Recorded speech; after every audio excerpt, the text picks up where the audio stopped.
Ketika Allah cabut rasa aman, berantakan hidup kita. Cuma kita nggak bersyukur. Engkau dikasih aman di negerimu, dikasih aman di kampungmu, dikasih aman di Allah. Itu nikmat, kita nggak mensyukurinya. Kenapa? Karena kita fokus dengan nikmat yang paling rendah tadi. Selalu fulus, selalu materi. Engkau dikasih nikmat aman loh, keluar, bisa sholat, bisa belanja, anak diantar sekolah. Bayangin kalau antum ada di Gaza. Ketika Allah cabut rasa aman, berantakan hidup kita. Cuma kita nggak bersyukur. Engkau dikasih aman di negerimu, dikasih aman di kampungmu, dikasih aman di Allah. Itu nikmat, kita nggak mensyukurinya. Kenapa? Karena kita fokus dengan nikmat yang paling rendah tadi. Selalu fulus, selalu materi. Engkau dikasih nikmat aman loh, keluar, bisa sholat, bisa belanja, anak diantar sekolah. Bayangin kalau antum ada di Gaza. Harta dibanding dengan nikmat kesehatan. Antum milih mana? Kita itu selalu milih dua-duanya kan. Tapi kita lihat ternyata Allah tidak berikan pilihan dua-duanya. Kita melihat ada orang-orang yang berharta tapi Allah kasih penyakit. Dia harus naik kursi roda. Ana pernah ke Lubuk Linggau, naik pesawat, ada salah satu ya kayaknya orang terkaya. Dia didorong kursi roda sama istrinya yang sudah tua.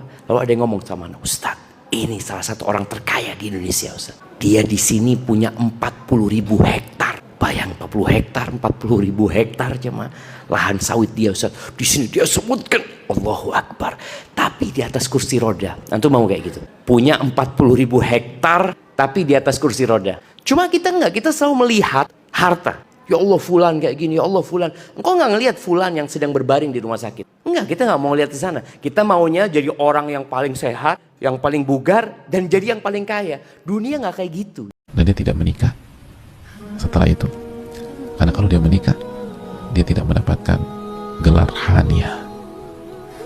Sedangkan menjadi wanita terbaik harus ada hania itu. Makanya nggak bisa kecuali wanita yang punya konsep, wanita yang kuat, wanita yang punya mental luar biasa, wanita yang punya iman, yang yakin kepada takdir, yang optimis, yang berani menghadapi aral dan rintangan dengan meminta pertolongan kepada Allah. Wanita yang tidak bergantung kepada makhluk tapi bergantung kepada Rabbul Alamin. Itu kalau nggak bisa, gimana take over anak-anak? Jadi bukan hanya bisa mendidik, bukan hanya punya ilmu, punya mental, punya iman, punya ketakwaan, optimis, yakin sama Allah. Makanya seorang pendidik sejati yang hatinya bersih. Kalau ibu kita dikasih pilihan, ini nggak bisa diselamatkan dua-dua. Salah satunya akan meninggal dulu. Kira-kira apa kata ibu antum? Iya, nggak apa-apa dok, selamatkan bayinya dok. Nggak apa-apa dok, biar dia lahir dok. Subhanallah. Berapa banyak ibu yang meninggal dunia ketika dia melahirkan anak? Wa hamluhu wa fisaluhu 30 syahra. Hamilnya dan menyusuinya itu 30 bulan.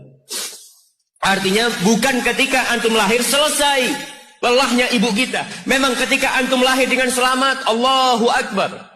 Ibu itu lupa dengan rasa sakit dia 9 bulan. Ibu itu lupa dengan jeritan dia mengeluarkan kita ketika kesakitan. Itu lupa. Dia tersenyum, dia bawa anaknya, ditaruh di dadanya. Allahu Akbar. Kalaupun ada air mata yang menetes, itu air mata kebahagiaan orang tua dengan hadirnya kita di muka bumi ini. Bismillah itu artinya apa sih, Bu? Bismillah itu bukan sebatas dengan menyebut nama Allah. Bi di sini itu artinya aku meminta pertolongan. Jadi kan Bismillah, bi itu artinya ba isti'anah dalam bahasa Arab. Maksudnya bi, aku meminta pertolongan kepada Allah. Lihat, ketergantungan. Jadi mau keluar rumah aja minta tolong sama Allah, ketergantungan. Ya kan? Ketergantungan. Dan seorang hamba saat ketergantungan dengan Allah, mau keluar rumah aja, mau ke warung sebelah, yang tinggal ngesot sampai Bismillah.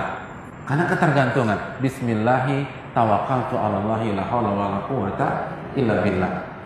Bahkan ditekankan lagi, tawakkaltu, aku bergantung kepada Allah. La haula wala quwata, tidak ada daya dan kekuatan kecuali dengan pertolongan Allah.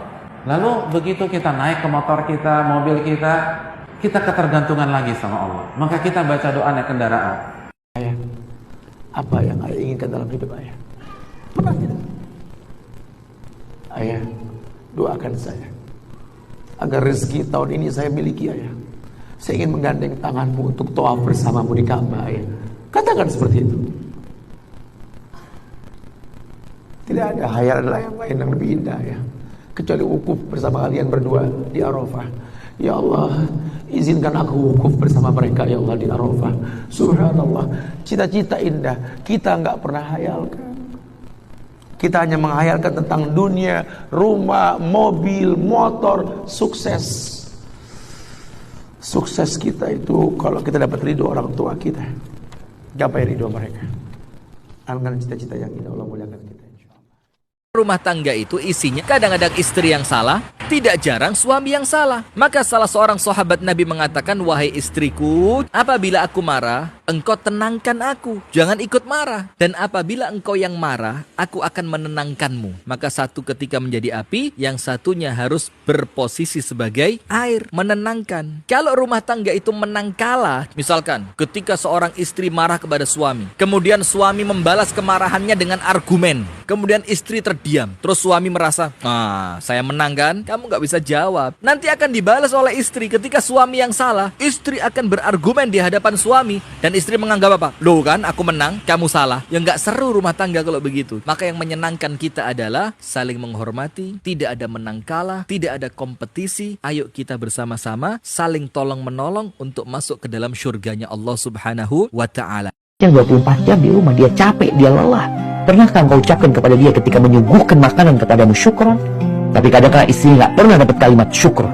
Yang ada celaan, makanannya kurang ini, kurang itu. Perempuan itu kalau di rumah menjadi segala sesuatu dia. Dia menjadi babysitter, menjadi koki. Jamaah, perempuan itu diciptakan dari tulang rusuk, bukan diciptakan dari baja. Kalau perempuan itu diciptakan dari baja, sudah leleh dia dengan tugas-tugas dan pekerjaan. Bagaimana dia hamil, masih melayani suami, hamil, punya anak juga. Kerjaan rumah dia harus selesaikan, dia harus menyambut suaminya, dia harus mendengarkan keluhan suaminya. Maka ingat, dia diciptakan dari tulang rusuk yang bengkok. Dia tidak diciptakan dari tulang kepala, tidak diciptakan dari tulang tangan, tidak diciptakan dari tulang kaki agar kau sadar. Dia diciptakan dari tulang rusuk yang ada di sampingmu selalu, yang tanganmu seharusnya melindungi dia. Bukan, itu dia. Maka hargai dia. Harta dibanding dengan nikmat kesehatan. Antum milih mana? Kita itu selalu milih dua-duanya kan. Tapi kita lihat, ternyata Allah tidak berikan pilihan dua-duanya. Kita melihat ada orang-orang yang berharta, tapi Allah kasih penyakit. Dia harus naik kursi roda. Ana pernah ke Lubuk Linggau, naik pesawat, ada salah satu, ya kayaknya orang terkaya. Dia didorong kursi roda sama istrinya yang sudah tua. Lalu ada yang ngomong sama anak, Ustaz, ini salah satu orang terkaya di Indonesia, Ustaz. Dia di sini punya 40.000 hektar. Bayang 40 hektar, 40.000 hektar jemaah lahan sawit dia, Ustaz. Di sini dia sebutkan Allahu Akbar, tapi di atas kursi roda. Antum mau kayak gitu? Punya 40.000 hektar, tapi di atas kursi roda. Cuma kita enggak, kita selalu melihat harta. Ya Allah fulan kayak gini, ya Allah fulan. Engkau enggak ngelihat fulan yang sedang berbaring di rumah sakit. Enggak, kita enggak mau lihat di sana. Kita maunya jadi orang yang paling sehat, yang paling bugar, dan jadi yang paling kaya. Dunia enggak kayak gitu. Jadikan rumah tangga Anda ibadah. Kita niatkan rumah tangga kita untuk ibadah. Sehingga ketika istri mengabdi kepada suami, ternyata suaminya tidak membalas kebaikan istri, tenang, dia tidak kecewa. Kenapa? Karena dia berpikir, kalaupun suamiku tidak membalas, yang aku nanti adalah balasan dari Allah. Kalau niatan rumah tangga kita untuk Allah, ya kita akan kuat sabarnya, kita akan kuat pengorbanannya, kita akan kuat pengabdiannya. Kenapa? Ketika suami tidak membalas, ketika istri tidak membalas, aku punya Allah yang zat asyakur, yang maha membalas kebaikan. Ayah, apa yang ayah inginkan dalam hidup ayah? Pernah tidak? Ayah, doakan saya agar rezeki tahun ini saya miliki ayah. Saya ingin menggandeng tanganmu untuk tawaf bersamamu di Ka'bah ayah. Katakan seperti itu. Tidak ada hayalan lain yang lebih indah ya, kecuali wukuf bersama kalian berdua di Arafah. Ya Allah, izinkan aku wukuf bersama mereka ya Allah di Arafah. Subhanallah, cita-cita indah kita nggak pernah hayalkan. Kita hanya menghayalkan tentang dunia, rumah, mobil, motor, sukses. Sukses kita itu kalau kita dapat ridho orang tua kita, gapai ridho mereka. Angkat cita-cita yang indah, Allah muliakan kita.